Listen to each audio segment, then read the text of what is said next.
Hi Aries, welcome to your weekly love reading. What's going on this week for you in terms of love? The 10 of Cups, the 4 of Cups. I feel that that's a very key theme to yeah, 9 of Swords came out in set cards number 2 as well. The Chariot and the 5 of Pentacles came out as well. So set of cards number 2 will likely really resonate with you, and set cards number 2 had the Star and it's at the bottom of the deck now. Okay, so where's that other card that was... Set cards number 2 had this one, the 2 of Wands, which is similar, I feel, to the message that was here. And in the other deck, another really relevant card came out, which really resonated with it. Sorry, I'm just trying to find it. I feel like this similar message that wants to come out. It was this one.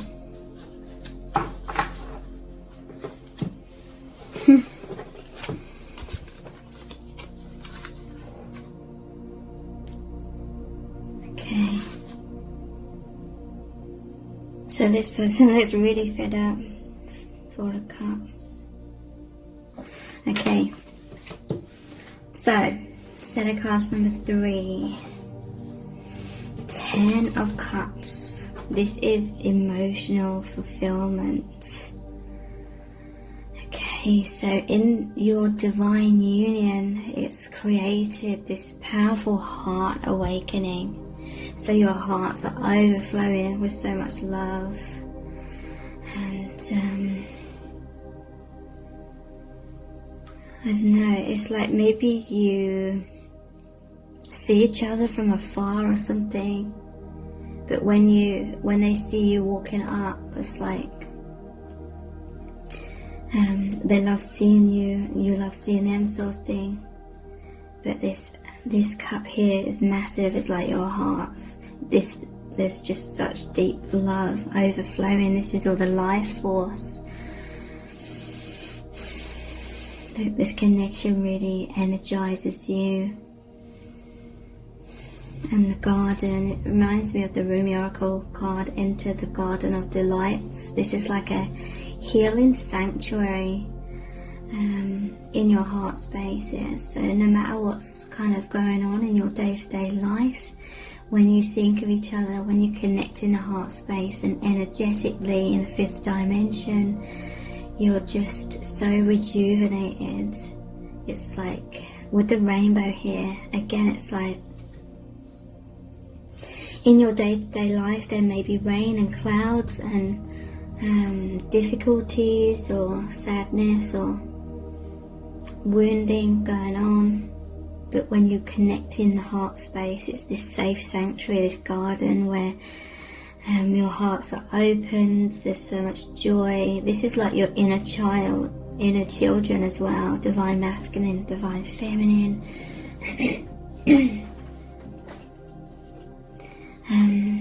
This is like magical love, and there's just such deep love and a powerful flow of your energy. You feel like you're on this powerful divine path of healing and fulfillment. This is a journey of the heart.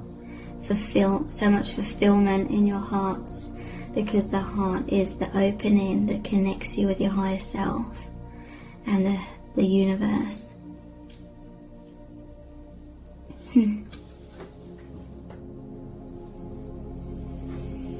So, yeah, this is such a similar theme to set of cards number 2. In set of cards number 2, I was talking about how you both bottled up.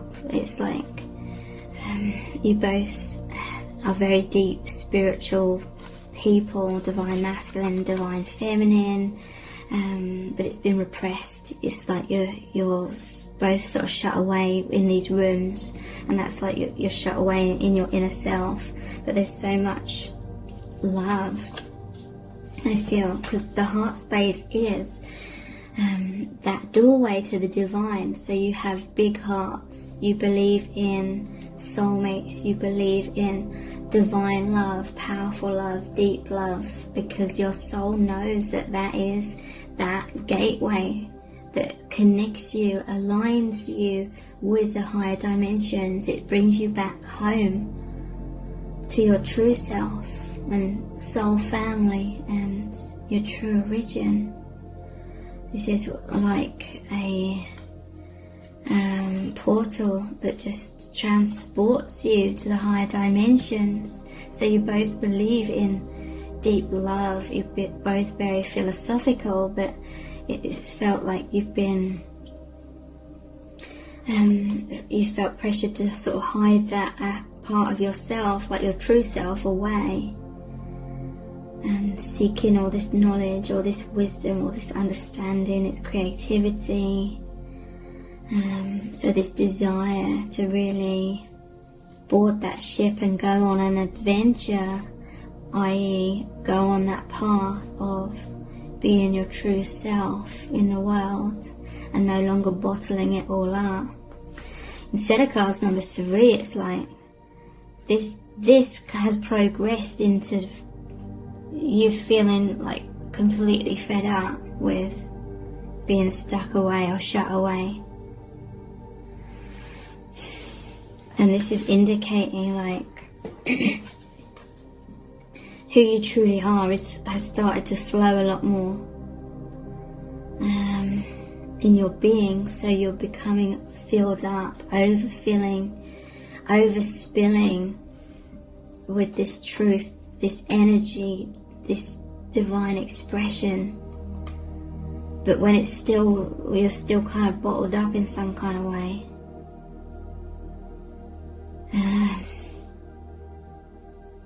And look, there's cobwebs here as well. There's all these cobwebs on everything.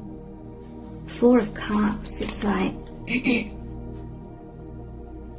normally shows the person focusing on 3 Cups. I want to get the other tarot cards.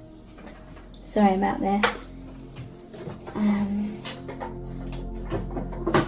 It normally shows the person focusing on 3 Cups and the 4th cup, like the Ace of Cups, that massive cup there, is being offered by the divine.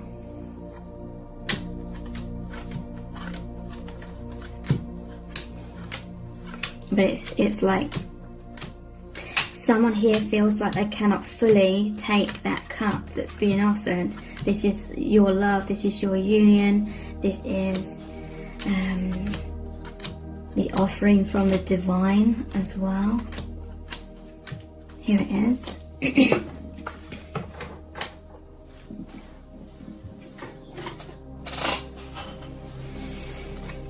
So this is the traditional 4 of Cups. And it does like represent boredom as well.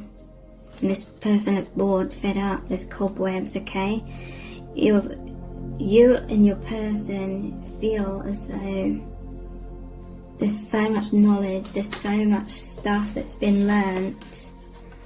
But again, it's like wanting to go out into the world and live whatever has been learnt here. All this awakening, all of these divine gifts as light workers.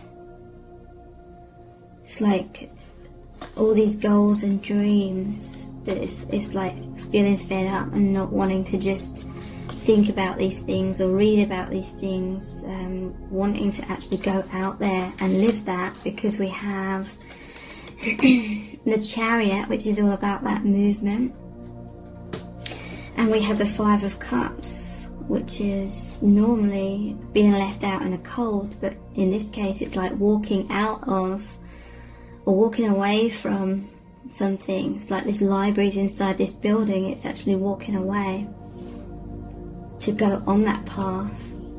of living like your biggest dreams. This is obviously someone that's very like, it represents someone very fascinated by learning something, but just this desire to go out into the world and actually live it or experience it. But they feel as though they're feeling fed up. I feel it's because they cannot fully take this cup. They cannot fully grasp a hold or take up this cup, this union, this connection with you at this time. So you could be meeting in the heart space, or there's just some sort of gap between you in the 3D perhaps. But the love is overflowing nonetheless.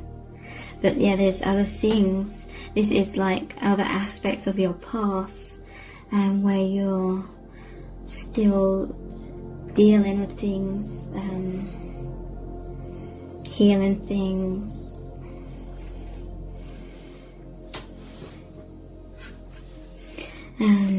But this is like intense anxieties. 9 of Swords is often the person having the sleepless nights because they're worrying a lot about things. And look, these books, to me this represents the true self that's sort of locked away. The true self is never far away. Like your person,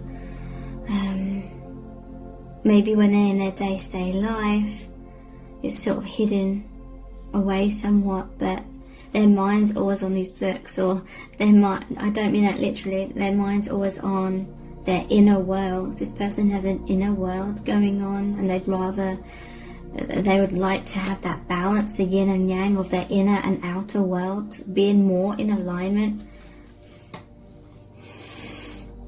but they're struggling with this. This is more like the imagery of the 10 of Swords. The 10 of Swords normally has the person lying dead on the ground with 10 swords in their back. So this to me is saying that you're worrying, or your person's worrying about making changes and transitions because it may make other people feel like they've been stabbed in the back. Or it's just difficulties. They're fearful of these endings, and whatever that ending means, because the 10 of Swords that moves on from it, this is those painful endings. It's like a death and rebirth. So basically your person's afraid of the death, and how that can be difficult. But it's making that room for rebirth. I'm noticing these shoes in the wardrobe here. It's like wanting to put on the shoes and have movement, but feeling sort of paralyzed by fears, and there may be obstacles as well in the 3D, but it's like I'm not sure if anything in truth can ever truly be classed as obstacles, because I believe everything unfolds according to like divine genius, like a divine plan. So in that sense, they're not obstacles, it's just part of the path, but there is still movement nonetheless.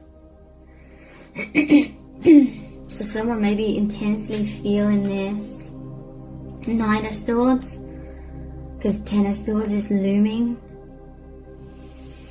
And this is all natural, like stages on death and rebirth. That is what life is about, cycles. So you're either going through this. I feel like it could be mirrored. You're both going through this, because there's the yin and the yang here of the Chariot, okay?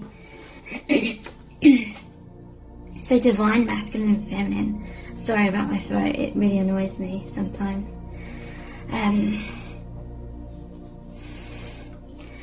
Divine masculine and feminine, and here's the lotus of the heart chakra, the love, this gateway that's transported you to the higher realms, a higher perspective, has really got things moving, your energy's moving, you're rising up in vibration, and that means all density is slowly but surely, or sometimes rapidly, it basically dissolves, because your higher vibration cannot align, because it's as within so without. Whatever vibration you are on the inside, it transforms the outside. So there is some sort of fear, and I feel like it's mirrored, even though this was from set cards number 2, it's so like relevant. There's this fear in a way of being, and it could be on a subconscious level, of being your true self in the world, because of all the turbulence that can create on the outside. Like initially, as everything shifts and moves into place, and it's more in alignment with who you really are. But there is, you know, these are cycles. This is the way the world and the universe works. So movement is happening. It is fearful. It does create fear. It is scary. It's coming out of comfort zones. But it happens nonetheless. It's, you know, the Chariot is a major arcana in the tarot. It means it's just the way the world works. It's a part of destiny. Movement. So there is movement forward, and this is the adventure starts, or this the next stage in adventure, because of step by step sort of liberating self from being all bottled up and in a comfort zone or stagnation with all these cobwebs. There is movement out of that. So if you're going through trials, tribulations, difficulties, know that you're not alone by far, because this is how the universe works. This is how the world works, these cycles. So everyone goes through this at different stages in their life, to different degrees.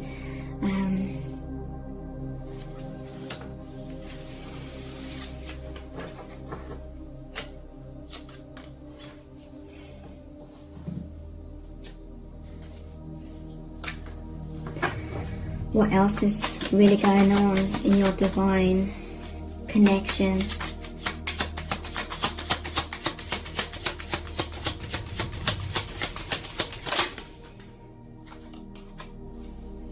The Knight of Wands.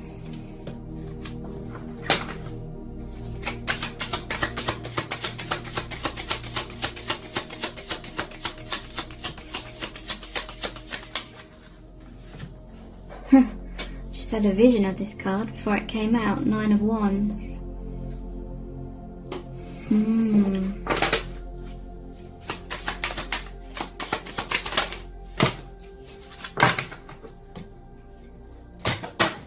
Whoops.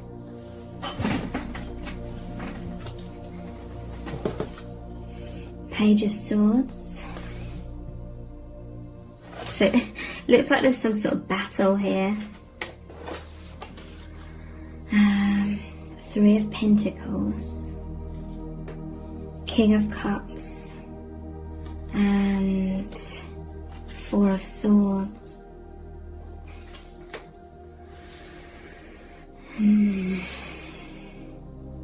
So because you're these powerful light workers, this 3 of Pentacles it normally shows them coming together, building the cathedral. So it's the joining of the higher dimensions and the 3D, the higher dimensions grounding. And it's like a soul contract. This scroll is in the traditional 3 of Pentacles as well. There's this soul contract. So much light. Like this was destined to happen, you coming into this union, and then all of this light. It's like a cauldron here, but it's almost like that cup as well. The light comes out. This is the inner passion. This is like the drive, one of the aspects that gives you that drive, that passion for movement. Passion is like that rapid energy, high vibrational energy. And so it's like your energies have come together and had this chemical reaction, so to speak, to create something new, okay? So much light being burst forth, so much magic entering your lives, and it's a powerful energy. This is a transformation. Two energies joining together that make a more powerful force, the yin and the yang, clicking into place, and the power of love coming forth. So this fills you with that love. And then here's like a battle, you know, it's almost like there's a battle when it comes to that liberation. The previous cards were the liberation. You know, there's this spark of love, it awakens you, it makes you realize there's more to life, and your perspective's completely changed, so you're drawn to the more spiritual life, being more of who you really are, feeling and experiencing, going towards that deeper fulfillment. There's fears about doing that, but feeling very stifled, but nonetheless you move forward. But it's like there's some sort of battle with that, like you and your person may feel and experience this. It's like the yin and yang, or duality. It's like initially, in order to embrace more love, the opposite comes up. So that could be fears, it could be any sort of manifestation of something trying to block like love and light, or it's almost like a test in a way, testing your strength, but not just testing you to see if you're worthy. It's more like it's making you realize your strength. So I really hope this reading has really resonated with you on a deep level and been helpful. Thank you for joining me here. Take care. Bye.